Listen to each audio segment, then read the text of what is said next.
Ahora desarrollaremos algunos puntos de la Ley de Igualdad de Género que suelen ser preguntas habituales de examen.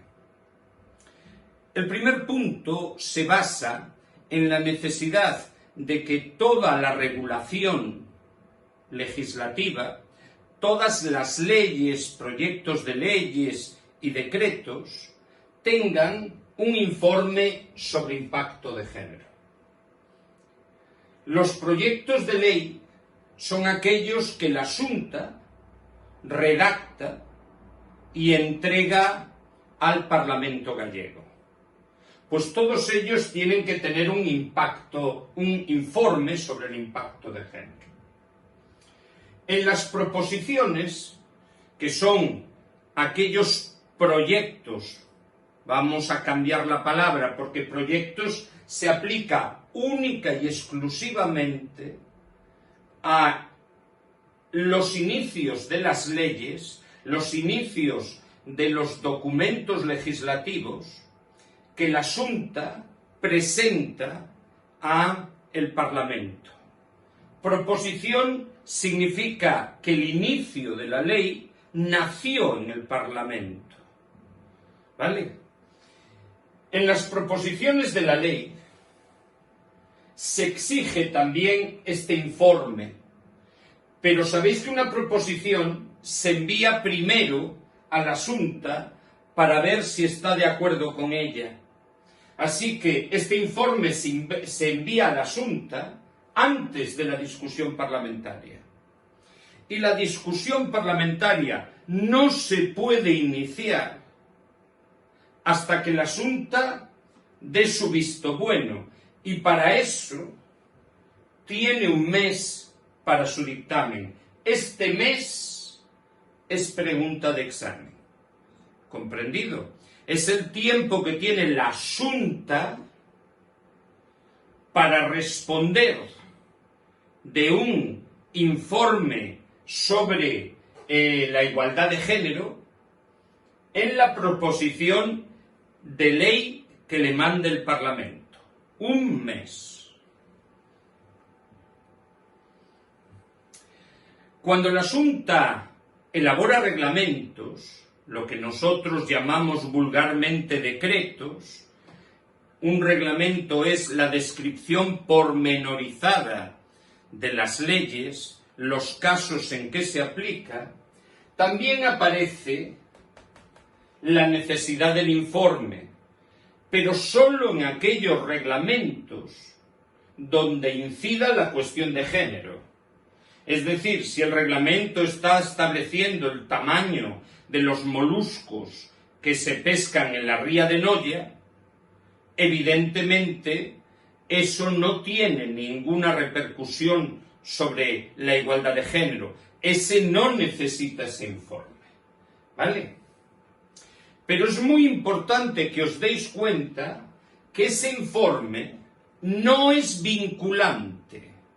Eso también es pregunta de examen. Es decir, la Xunta no tiene por qué aceptarlo. No tiene por qué seguirlo al dedillo. ¿Comprendido? Bien. Toda estadística o investigación que se realice en Galicia que tenga repercusiones en cuestión de género,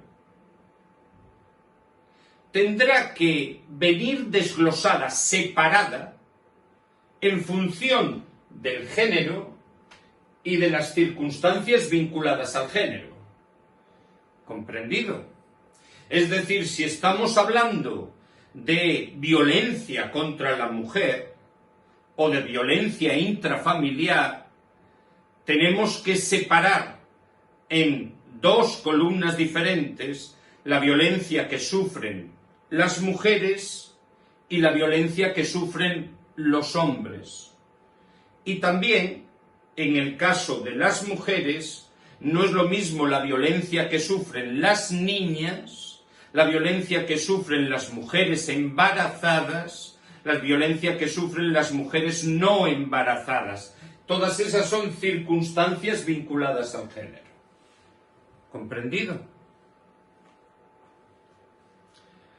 Entremos en otro punto. ¿Qué pretende la información, el asesoramiento y la orientación para las mujeres que se va a ofrecer desde la Xunta?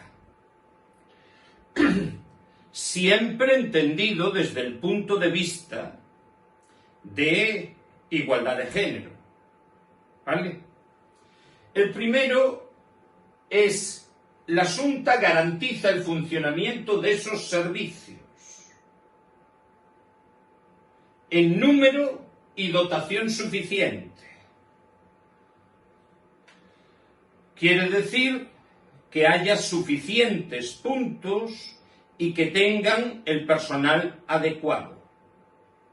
Segundo, como es probable que no haya suficientes puntos para asesorar a toda Galicia, Galicia tiene una población muy dispersa, se faculta, se pide que se ayude a las entidades que presenten esa información o asesoramiento a las mujeres, a estas sociedades, a estas agrupaciones de mujeres que intentan ayudarlas en la lacra contra los atentados de la igualdad de género, que en mi opinión no son solo violencia de género.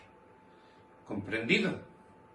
Entonces, si por un lado tengo una red de oficinas propias y por el otro lado estoy apoyando a las asociaciones, a las entidades que realizan la misma función, pero desde un punto de vista, vamos a llamarle privado, no financiado totalmente por la Xunta de Galicia, tendré una mejor cobertura del territorio para que no haya mujeres que no tengan la información y el asesoramiento necesario.